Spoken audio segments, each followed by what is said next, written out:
के बाद क्या कोई नबी आएगा? तो मेरे नबी फरमाते हैं मैं खातिमुन नबिय्यून हूँ, मैं खातिमुन नबिय्यीन हूँ, मेरे बाद कोई दूसरा नबी नहीं आएगा, मुझ में नबूवत का दरवाज़ा बंद हो गया है, अब क़यामत तक कोई नया नबी नहीं आएगा। तो सवाल करने वाले ने सवाल पूछा, जरा जिज्ञासा करेছেন या रसूल अल्लाह या हबीब अल्लाह, আপনি তো আল্লাহর সর্বশ্রেষ্ঠ নবী, শেষ নবী, আপনার পরে আর কোনো নবী কিয়ামত পর্যন্ত আসবে না, তাহলে কিয়ামত পর্যন্ত দিন ইসলামের ভাগদৌড়, দিন ইসলামের নিয়ম, দিন ইসলামের সিস্টেম কিভাবে চলবে? প্রিয় নবী ঘোষণা I love you, Akka. I love you, Akka. I love you, Akka. I love you, Akka. যারা পিএইচডি করেছেন ওনারাই বলতে পারেন যে কাফিয়া রাদিফ কাকে বলা হয়। শের শায়রি সকলে করতে পারে না, ওর জন্য একটা খাস গ্রামার হয়। আজকে আমি খুবই আনন্দ, আপনারা জিজ্ঞাসা করবেন মৌলভী সাহেব কেন, এর আগে কোনোদিনই আনন্দ খুশি ছিলেন না? ছিলাম, অনেকই ছিলাম। খাজা গরিব নামাজের দরবারে গেলাম, খুবই খুশি। বগদাদ শরীফে পীরানে পীর রোশন জমির ওলিগণের সর্দার, বলেন না একটু জোরে জোরে, ওলিগণের সর্দার সৈয়দনা শেখ আব্দুল কাদের জিলানির দরবারে গেলাম, খুবই আনন্দ। বাংলার মাটিতে জন্ম নিয়েছি,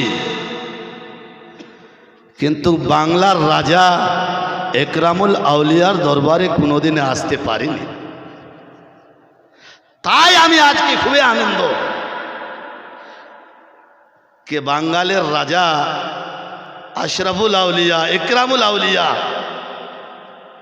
দরবারে, ওর এলাকায় আজকে আমি হাজির হয়েছি। আল্লাহ যদি আর কিছুক্ষণ জীবন দান করে তাহলে আমি নিশ্চয় দরবারে হাজিরি দিব। এর মাধ্যমে একটা কথা বলি, কেউ বলে একরামুল আউলিয়া হলদিবাড়ির বলি, আমি আগে বলেছি বাবা যদি বাংলাতে ভুল হয় মাফ করবে, আমি বাংলা বলতে পারি না। हाँ, कोई कहते हैं कि इकरामुल औलिया हल्दीबारी के वली हैं, कोई कहते हैं कि मुर्शिदाबाद के वली हैं, कोई कहते हैं फुरफुरा के वली हैं, कोई कहते हैं बांग्लादेश के वली हैं। अरे नादान, मैं कहता हूं जो वली है वो हर आशिक के वली है, वो हर आशिक के वली है। वो सिर्फ मुर्शिदाबाद, सिर्फ हल्दीबारी में उनका कयाम है, हल्दीबारी में उनका मस्कन है, हल्दीबारी में उनका घर है, लेकिन जहां जहां उनके आशिक रहते हैं, चाहे वो इस्लामपुर में रहे, चाहे किशनगंज में रहे, चाहे पटना में रहे, चाहे दिल्ली में रहे, चाहे बम्बई में रहे, अरे इंडिया तो छोड़ो, चाहे पाकिस्तान में रहे, चाहे बांग्लादेश में रहे, चाहे अमेरिका में रहे, चाहे ऑस्ट्रेलिया में रहे, 256 देशों के अंदर कहीं भी रहे, अगर वो आशिक औलिया है तो उनके दिल में अकरमुल औलिया है। বুঝতে পারলেন কি না? বুঝতে পারলেন? তাহলে একরামুল আউলিয়া রহমতুল্লাহ আলাই কোথায় আছে বলেন না? আমার হৃদয়ে আছে, সঠিক কি না? হ্যাঁ, যদি একরামুল আউলিয়া আমার হৃদয়ে আছে তাহলে একরামুল আউলিয়া রহমতুল্লাহ আলাই এমনি তো আল্লাহর ওলি হয়ে যাননি, কিছু না কিছু তো করেছেন আল্লাহ রব্বুল আলমিনের জন্য। कोई वली ऐसे वली नहीं होते पगड़ी और टोपी और दाढ़ी से वली नहीं होते, बल्कि अपनी सारी जिंदगी सारा जीवन अल्लाह के लिए वक्फ कर देते हैं। और जहां जहां अल्लाह के वली हैं, जहां जहां मज़ार मुक़द्दस हैं, वहां एक अल्लाह का घर मस्जिद भी बना हुआ है। এখানে হলদিবাড়ি আছে কি না? আছে না? তাহলে নিশ্চয় যখন আমার হৃদয়ে, আমার মনে, আমার দিলে, আমার হার্টে ইকরামুল আউলিয়া আছে, ইকরামুল আউলিয়া শুধু 5 ওয়াক্তের নামাজ আদা করে নাই, আল্লাহর জন্য তাহাজ্জুদও আদা করেছেন, তাহাজ্জুদও আদা করেছেন। তাহলে এই আউলিয়ার আশিকরা, আমাকেও নামাজ আদা করতে হবে। सिर्फ आशिक की इश्क का दावा करने से कोई फायदा नहीं है, बल्कि प्रैक्टिकल तौर पर करके दिखाना है। हमारी फजर गायब, हम आशिक औलिया है। हमारा जोहर गायब, हम आशिक औलिया है। हमारे असर की नमाज ख़त्म हो गई, हम आशिक औलिया है। हमारी मगरिब की नमाज मोबाइल के गेमिंग में, हम आशिक औलिया है। हमारे ईशा की नमाज टीवी और सिनेमा में, हम आशिक औलिया है। हम फजर में आराम से सोते हैं, फिर भी हम आशिक औलिया है। हाँ, हम आशिक औलिया हैं। अब तक अगर ये गलती हो गई है तो हमें तौबा करके सच्चे दिल से अल्लाह के लिए नमाज शुरू करके आशिक औलिया के लिस्ट में अपना नाम लिखवा लेना चाहिए। अल्लाहुम्मा सल्ली अला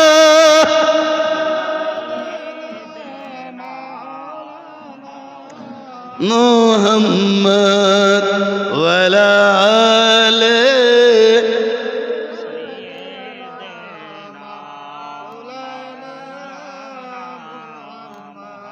वमा अरसलनाका इल्ला रहमतल लिल आलमीन।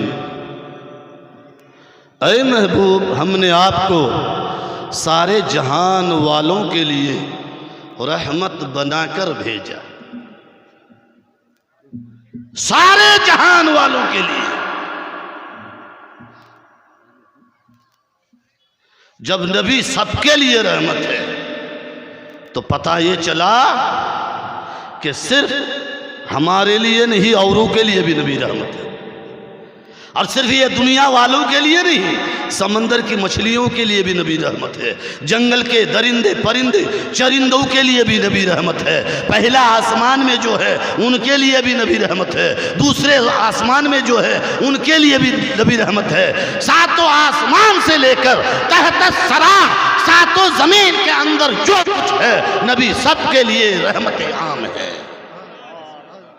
अब जब नबी रहमत है तो अल्लाह तबारक व ताला चाहता तो अपने नबी को किसी ज़माने में भी भेज सकता था। मूसा के ज़माने में भी भेज सकता था, ईसा के ज़माने में भी भेज सकता था, अय्यूब के ज़माने में भी भेज सकता था, याकूब के ज़माने में भी भेज सकता था, आदम के ज़माने में भी भेज सकता था, ईसा के ज़माने में भी भेज सकता था, यहया के ज़माने में भी भेज सकता था, दानियाल के ज़माने में भी भेज सकता था।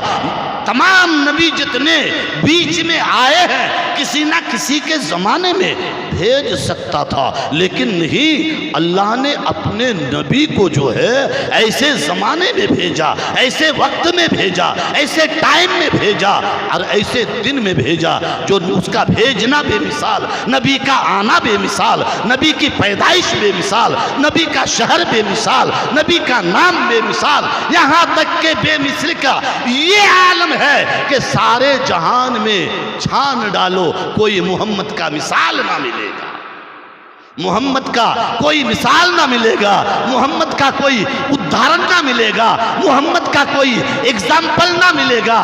तो ऐ मेरे प्यारे इस्लामी भाइयों, हम उसी मोहम्मद अरबी की उम्मती हैं। जरा जोर से कह दीजिए ना सुभान अल्लाह। अल्लाह तबारक ताला 2 मरतबा लेके आएगा या नहीं मुझे पता नहीं है, लेकिन आज आप मेरे सामने हैं। अब मैं जो है अपने मूड में आ गया हूँ, आप भी ज़रा मूड बना लीजिए। क्या आप सुनने के मूड में हैं? अपनारा सुनते की इच्छुक तो एक बार बोलें ना अल्लाहु अकबर, अरे जोरे जोरे। মাঝখানে যে ভাইরা বসে আছে আমার উপরে রাগ আছে নাকি? যদি রাগ নাই তাহলে এবারে বলেন তো ভাইরা আল্লাহু আকবার। না না না, রাগ নাই, সবাই হ্যাপি আছে, মাশাআল্লাহ, সবাই আনন্দ। আর আনন্দ কেন হবে না? নবীর নামে, নবীর কি নাম? ঈদ মিলাদুন নবী। আরে বৎসরে তো দুইটি ঈদ, ঈদ উল ফিতর, ঈদ উল আজহা। আবার ঈদ মিলাদুন নবী, এই ঈদটি কোথায় থেকে নিয়ে আসলেন আপনারা? কেউ জিজ্ঞাসা করে এইভাবে, তাদেরকে আমি বলি এই ঈদ না হতো তোমার ঈদ, এই ঈদ যদি না হতো ঈদ মিলাদুন নবী, বুঝতে পারছেন কিনা? ঈদ মিলাদুন নবী যদি না হতো তোমার বকরি তো না হতো, তোমার ঈদ উল ফিতর না হতো। হ্যাঁ, तो अल्लाह ने ऐलान फरमा दिया, ऐ मोहम्मद अरबी, अगर तुम्हें भेजना मकसूद ना होता तो मैं खुदा अपने आप को भी जाहिर नहीं करता। तो मेरे नबी को अल्लाह ने भेजा और भेज के अपने आप को जो अल्लाह ने जाहिर फरमाया। तो आइए नबी की हकीकत को समझने के लिए, नबी की शान को समझने के लिए, नबी की आन व बान को समझने के लिए हमें क्या करना चाहिए? मेरे भाइयों, आज आप देख रहे हैं सारी दुनिया में क्या हो रहा है। आदमी जो है ना जी, वो लोग तो हिंदी नहीं समझता है ना, जी, तो बीच में अगर हाँ, जी जी जी, कोशिश करेंगे इंशाअल्लाह, कोशिश करते हैं भाई। पहली बार आपका मेहमान आया हूँ तो एक बार जोर से सुभान अल्लाह कह दीजिए। মা বোনেরা কোন দিকে আছে? সামনে বসে আছে। যাই হোক, মা বোনেরাও বসে আছে, আপনারাও বসে আছেন, আমিও বসে আছি। এই বসে বসে আল্লাহর দরবারে এরকম কাজ করে যায়, এরকম কাম করে যায় যেন আমার নেকির খাতাটা সমস্ত পেজ ভরে যায়, কোনো জায়গা যেন খালি থাকে না। তাহলে সেই নেকি, সেই পূর্ণ আমি কিভাবে করতে পারি?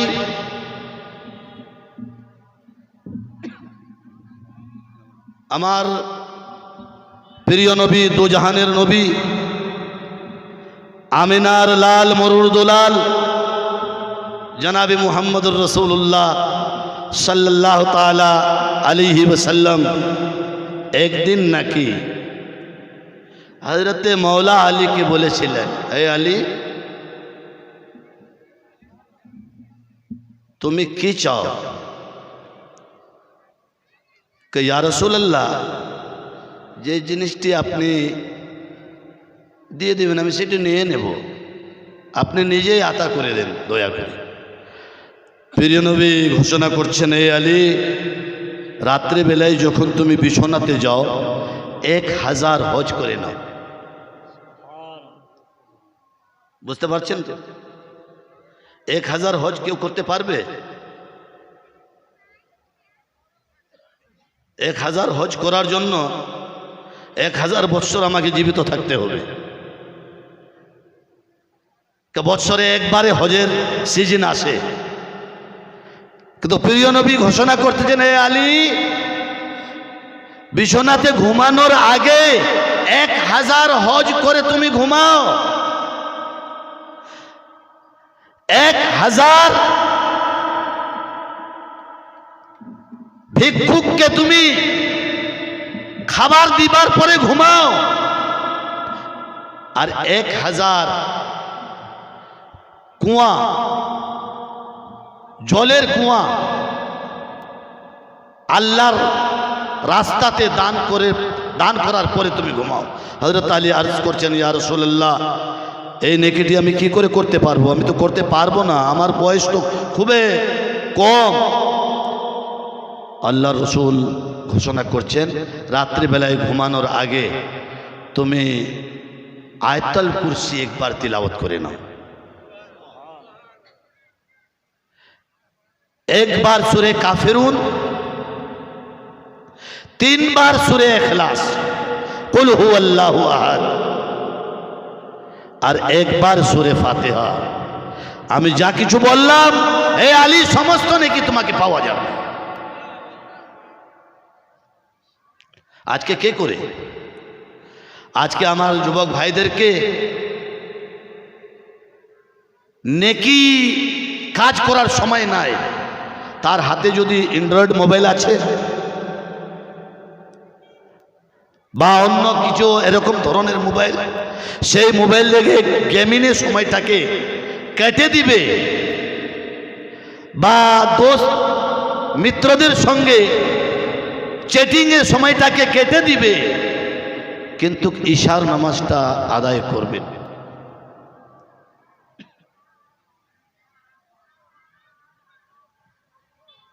लेकिन दोस्तों, इस्लामी भाइयों, ये इस्लाम जो फैला है, नौजवानों की कुव्वते हैदरी का नारे से इस्लाम फैला है। और आज हमारे नौजवानों की जो हालत है, हमारे भाइयों की जो हालत है, ये अपने असले कामों को छोड़कर ये उन कामों में लग गया है जिसमें इनकी जिंदगी भी बर्बाद हो रही है, इनका वक्त भी बर्बाद हो रहा है, और अपने उम्र के उन कीमती वक्तों को ये बर्बाद कर रहा है जिसके जरिए से अल्लाह और उसके रसूल नाराज हो जाते हैं। हमारी बहन बेटियां क्या कर रही हैं, हमार माँ बोनेरा की करते छे आज के की करार दरकार। हजरत इमाम शाफी नाम सुनेছেন? একটু হ্যাঁ না বলেন না ভাই। ইমামে শাফি, ইমামে শাফি রহমতুল্লাহ আলাইহি নিজের দুটি মেয়ের সম্মুখে বললেন, ইমাম আহমদ বিন হাম্বল আল্লাহর এরকম একজন বলি, তার খোরাকটা খুবই কম, মাত্র অর্ধেকটি রুটি খায়। এই কথাটি কে বললেন? আমার 4 জন ইমাম, ইমাম আবু হানিফা, ইমাম মালিক, ইমাম আহমদ বিন হাম্বল, ইমাম শাফি। যখন ইমাম শাফি এই কথাটি বললেন, মেয়ে দুটি বলল, বাবা ইমাম আহমদ বিন হাম্বলকে একদিন আমার বাড়িতে নিমন্ত্রণ করেন না, দাওয়াত দিয়ে দেন। কেন বেটি? যখন ইমাম আহমদ বিন হাম্বল আল্লাহর একজন এরকম পবিত্র বান্দা এবং ভালো বান্দা, আল্লাহর ওলি, খুবই কম খোরাক খায়, তার জিয়ারত করে যেন আমি সন্তুষ্ট হয়ে যাই। আমার নিজের হাত দিয়ে আমি রুটি তৈরি করে ইমাম আহমদ বিন হাম্বলকে খাওয়াবো। কে বললেন? ইমাম শাফি রহমতুল্লাহ আলাইহি, 2টি মেয়ে। তখন মেয়ের কথা শুনে ইমাম শাফি রাদিয়াল্লাহু তাবারক তাআলা আনহু ইমাম আহমদ বিন হাম্বলকে নিমন্ত্রণ করলেন, দাওয়াত করলেন যে হুজুর অমুক দিনে আমার বাড়িতে আপনাকে নিমন্ত্রণ রইল, দাওয়াত থাকলো। ইমাম আহমদ বিন হাম্বল সেই দাওয়াতটিকে কবুল করে নিলেন। কবুল করার পরে সময় অনুযায়ী, দিন অনুযায়ী ওই ইমাম আহমদ বিন হাম্বল মাগরিবের নামাজের পরে নাকি ইমাম শাফির বাড়িতে পৌঁছে গেলেন। মা বোনেদেরকে আমি বিশেষ করে বলতেছি, এই ওয়াকিয়াটি একটু শুনে নিলে আপনারও জন্য আমারও জন্য খুব ভালো হবে। কারণ আজকে আমার বোনেরা, মায়েরা রান্না করার সময় কি করে, আর ইমাম শাফি রহমতুল্লাহ আলাইহির 2 জন মেয়ে কি করতেছিলেন রান্না করার সময়। ইমাম আহমদ বিন হাম্বল যখন ইমাম শাফির বাড়িতে দাখিল হয়ে গেলেন, তারপরে নাকি মেয়ে দুটি রুটি পাকানোর জন্য, রুটি রান্না করার জন্য ওই কিচেনে, রান্নাঘরে অনেকগুলো রুটি তৈরি করে রেখে দিলেন। বাবা কি করে বলেছিল যে ইমাম আহমদ বিন হাম্বল মাত্র অর্ধেকটি রুটি খায় রাত্রিবেলায়। ইমাম আহমদ বিন হাম্বলের সামনে দস্তরখানে প্রায় 24টি রুটি রাখানো হলো। কতগুলো? একটু জোরে বলেন না, কতগুলো? 24টি রুটি। আর ইমাম আহমদ বিন হাম্বল যখন রুটি খাওয়া আরম্ভ করলেন, স্টার্ট করলেন, শুরু করলেন, অর্ধেকটি নয়, পুরো 24টি রুটি খেয়ে নিলেন। বাবা কি বলেছিল? অর্ধেকটি রুটি খায়, বেশি বেশি একটি খেয়ে নেয়। এখন 24টা রুটি শেষ। দুই বোনে, এক বোনকে তাকায়, আবার ওই বোন এই বোনকে তাকায়। তাকানোর উদ্দেশ্য, আরে বোন বাবা মুখ দিয়ে প্রকাশ করে না, আরে বোন বাবা তো এটা বলেছিল কে ইমাম আহমদ বিন হাম্বল মাত্র অর্ধেকটি রুটি খায়। এখন তো মামলাটা সোজাসুজি উল্টা হয়ে গেল। 24টি রুটি খেয়ে নিলেন। এর অর্থাৎ হলো বাবাকে তার জানকারি নাই। কিন্তু মেজবানের সঙ্গে কি কিছু বলা শোনা ভালো নাই। মেয়ে দুটি চুপ থাকলো। আবার বাবা বলেছিলেন যে ইমাম আহমদ বিন হাম্বল রাত্রিবেলায় ঘুমানোর পরে আবার উঠে তাহাজ্জুদের নামাজটি আদায় করেন। সুবহানাল্লাহ। আমি বুঝতে পারছি, আপনারা বুঝতে পারছেন না, একটু বলেন না সুবহানাল্লাহ। তাকে আমি একটু হিম্মত পাই কি আমি বলার মতো আছি। আর আপনারা না বললে তো আমি অতি তাড়াতাড়ি শেষ করে চলে যাব। যাই হোক, আপনার সঙ্গে দেখা সাক্ষাৎ হলো, ইসলামী কথাবার্তা চলছে, শুনে নিন।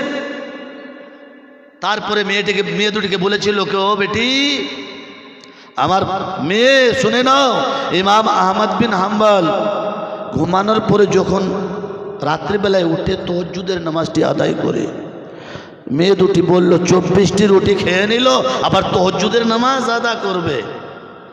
বাবা তো বলেছিল অর্ধেকটি। যাই হোক, তাহাজ্জুদের নামাজ যখন ইমাম আহমদ বিন হাম্বল আদা করবেন, তার জন্য ওযুর জলটা আমি রেখে দিই। ওযুর জন্য পানি রেখে দিল। আর এই পানিটা কেন রাখানো হলো?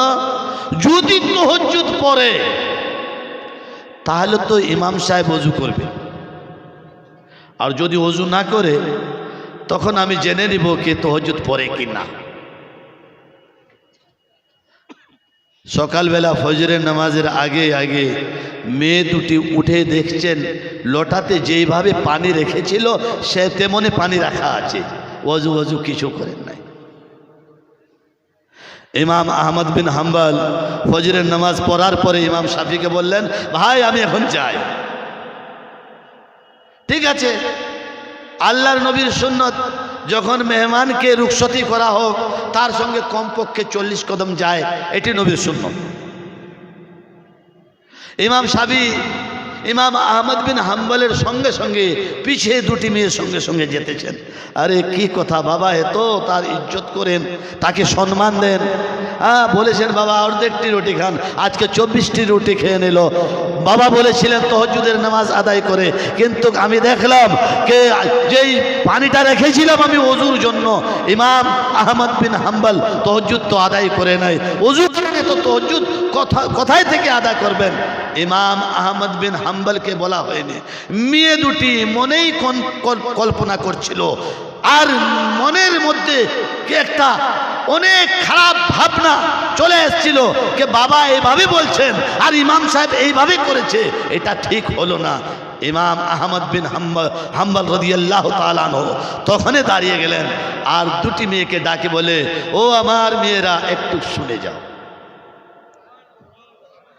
মেয়ে দুটি নিকটে আসলো, বলে বাবা সত্য কথা বলো তো, তুমি রুটিটি কি বলে তৈরি করেছো? মেয়ে দুটি বলে, ইমাম সাহেব আমি যখন রুটি তৈরি করতাম, রুটি পাকাতাম, রুটি তৈরি করার সমস্ত সময়ে সমস্ত টাইমে আমি সূরা ইয়াসিন তিলাওয়াত করেছি। জোরে মৃদুটি বলল कि যতক্ষণ পর্যন্ত আমার রুটিগুলো তৈরি হলো না আমি সূরা ইয়াসিন শেষ করিনি। বেটা বলো তো কতবার পড়েছো? মেয়ে দুটি বলল কে হুজুর আমি গিনতে পারিনি, গণনা করিনি, কে কতবার পড়েছি। তাই ইমাম আহমদ বিন হাম্বল বললেন, বাবুরে এরকম খোরাক আমি কোনোদিনে আমার নসিবে হয়নি। আমি ওই রুটির মধ্যে দেখলাম আল্লাহর নূর। তাই আমি ভাবলাম জীবনে এরকম রুটি পাওয়া যাবে কি না, তাই আমি সমস্ত রুটি আল্লাহর নূর ভাবে খেয়ে। তারপরে বেটা তুমি কি ভাবছো কে যে আমার ওযুর জন্য তুমি জলটা রেখেছিলে, আমি ওযু করিনি, তাহাজ্জুদ পড়িনি। তো শুনে নাও আমার বেটিরা, তাহাজ্জুদের জন্য ঘুমানো শর্ত। যতক্ষণ পর্যন্ত ঘুম আসবে না, ঘুম থেকে আবার আমি জাগবো না, ততক্ষণ পর্যন্ত তাহাজ্জুদের নামাজ হবে না। তোমার হস্তের রুটি খাওয়াতে আমাকে নিদ্রা আসেনি, আমি ঘুমতে পারিনি, তাই আমি তাহাজ্জুদের নামাজ পড়িনি। সারা রাতে আমি সূরা ইয়াসিন তিলাওয়াত করেছি। तो ये है बात मेरे दोस्तों। तो आज हमारी बहन बेटियां, आज के हमारे माँ बोनेरा की करतेছে? बिस्मिल्लाह करे कि रान्ना करे? बिस्मिल्लाह जाग पाक पवित्र হয়ে ওযু করে কি রান্না করে? না। যখন ওযু করে রান্না করে, অনেক জায়গায় তো আমি দেখেছি যে এক হাতে মোবাইল আছে, দ্বিতীয় হাতে আবার যে রান্নার যে অস্ত্রগুলো আছে সেই দিয়ে রান্না করতেছেন, মোবাইলের সিরিয়াল দেখতেছেন, ফিল্ম পিকচার দেখতেছেন, বা কোনো অন্য কোনো গানা শুনতেছেন, মিউজিক শুনতেছেন। এইভাবে রান্না করলে সেই কে রান্নাতে বরকত হবে? সেই খাবারটা খাবার পরে কি আমার মনটা কি পবিত্র হয়ে যাবে? আমি কি আল্লাহর দিকে যেতে পারবো? আমি কি মসজিদে যদি নামাজ পড়তে যাবার জন্য আমি তৈরি হই কি যেতে পারবো? না, আমার খাবারটা ঠিক হয় না। প্রথমে যে রান্না খাওয়া পাক পবিত্র হলে, মা বোনেরা যদি ভালো করে রান্না করে না, ছেলে মেয়েরা নিশ্চয় আল্লাহর পথে চলার চেষ্টা করবে। একবার দুরূদ পড়েন, আল্লাহুম্মা সাল্লি আলা সাইয়্যিদিনা মাওলানা মুহাম্মাদি ওয়া আলা আলি মুহাম্মাদিন বারিক ওয়া সাল্লিম সালাতু ওয়া সালামুন আলাইকা সাইয়্যিদি ইয়া রাসূলুল্লাহ সাল্লাল্লাহু তাআলা আলাইহি ওয়া সাল্লাম ওয়া মা আরসালনাকা ইল্লা রাহমাতাল লিল আলামিন। তো হ্যাঁ ऐ महबूब, हमने आपको सारे जहान वालों के लिए रहमत बनाकर भेजा। अल्लाह ने रहमत बनाकर भेजा नबी को, और नबी से पूछा गया या रसूल अल्लाह आप तो आखिरी नबी हैं, आपके बाद क्या कोई नबी आएगा? तो मेरे नबी फरमाते हैं मैं खातिमुन नबिय्यून हूँ, मैं खातिमुन नबिय्यीन हूँ, मेरे बाद कोई दूसरा नबी नहीं आएगा, मुझ में नबूवत का दरवाज़ा बंद हो गया है, अब क़यामत तक कोई नया नबी नहीं आएगा। तो सवाल करने वाले ने सवाल पूछा, जरा জিজ্ঞাসা করেছেন ইয়া রাসূলুল্লাহ ইয়া হাবিবাল্লাহ, আপনি তো আল্লাহর সর্বশ্রেষ্ঠ নবী, শেষ নবী, আপনার পরে আর কোনো নবী কিয়ামত পর্যন্ত আসবে না, তাহলে কিয়ামত পর্যন্ত দিন ইসলামের বাগডোর, দিন ইসলামের নিয়ম, দিন ইসলামের সিস্টেম কিভাবে চলবে? প্রিয় নবী ঘোষণা করেছেন, ও আমার উম্মতিরা শুনে নাও, কিয়ামত পর্যন্ত আমার দিন ইসলামের সিস্টেম আমার উম্মতের উলামার হাতে থাকবে, আমার উম্মতের উলামার মুরব্বিদের হাতে থাকবে। তো প্রিয় নবীর উম্মতের উলামা কতগুলো ছিলেন, কতগুলো আছেন, কতগুলো হবেন, কেউ কি গণনা করতে পারবে? কেউ কাউন্টিং করতে পারবে? এই বিশ্বতে বর্তমানে কতগুলো আছে, কেউ কন্টিনিউ করতে পারবে? তা বড় বড় বড় যদি একজন আমি হিসাবিকে পুছি, বড় বড় এক ম্যাথামেটিক্সের মাস্টারকে পুছি কে বাবা তুমি আমাকে এটাকে কন্টিনিউ করে দাও, কে বর্তমানে সারা বিশ্বতে কত নাইবে রসুল আছেন, কোনো দিনে গিনতে পারবে না। তো আজকে আমরা আমার মতো চলাফেরা আলেম, দেখার মতো আলেম, আমি নিজে নিজেকে নাইবে রসুল বলি, নিজে নিজেকে নাইবে রসুল বলি, কিন্তু নাইবে রসুলের আমি কোনোদিনের যোগ্যতা নয়। নাইবে রসুল হবার জন্য কি করতে হবে? অনেক কষ্ট। সেই কষ্টটি বরদাস্ত কে করতে পারবে? দিন ইসলাম এরকম একটা দিন, এরকম একটা মজহব, এরকম একটা ধর্ম, যার সিস্টেমটিকে বুঝে নিলে ইনসান, মানুষ, মা বোন, ভাই বন্ধু কোনোদিনে ইসলামের পড়তিতে, ইসলামের আদেশে যে আহকাম আছে, যে হুকুম আছে, আল্লাহ এবং আল্লাহর রসুল যে হুকুম দিয়েছেন, সেই হুকুম ছাড়া কোনো অন্য কাজ করবে না। একজন সাহাবী, শুনে নেন, আমি শেষ করে দিব কিছুক্ষণের মধ্যে। আল্লাহ নবী মসজিদে নববীতে ওয়াজ করতেছিলেন, খেতাব করতেছিলেন, তকরির করতেছিলেন। খেতাবটি কি ছিল? এ আল্লাহর বান্দারা, তুমি আল্লাহর নিকটে হওয়ার জন্য এরকম একটি কাজ করো যে কাজের দেখে আল্লাহ তোমাদের প্রতি রাজি হয়ে যায়। সাহাবীরা আরজ করতেছেন, ইয়া রাসূলুল্লাহ, এরকম কি কাজটি আছে যে কাজ করলে আল্লাহ রাজি হয়ে যায়? আল্লাহর প্রিয় নবী ঘোষণা করলেন, কোনোদিনে মিথ্যা কথা বলবা না। যদি তোমার জীবন চলে যায়, চলে যাক, মিথ্যা কথা বলবা না।